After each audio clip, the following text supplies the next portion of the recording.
नाही, पहिला विषय असा आहे की मला वाटतं महाराष्ट्रातला सगळ्यात पहिला नगराध्यक्ष पदाचा उमेदवार हा कुठे घोषित झाला असेल तर तो मला वाटतं भडगाव शहरामध्ये आपला नगराध्यक्ष पदाचा उमेदवार घोषित झाला।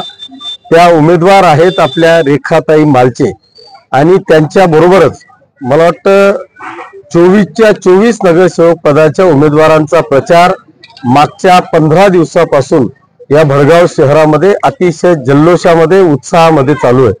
त्यातलाच एक भाग म्हणून आज प्रभाग क्रमांक 10 मध्ये आदरणीय राजूजीभू आणि त्यांच्या समवेत असलेले जितू आचारी यांच्या मिसेस जितूताई आचारी पाटील यांची उमेदवारी या ठिकाणी आहे। आज जर का तुम्ही तुमच्या कॅमेऱ्यामध्येच मला वाटतं ते सगळं कॅच केलेलं आहे, तुम्हीच त्या कॅमेऱ्यामध्ये सगळे व्हिडिओ आणि फोटो घेतलेले आहे।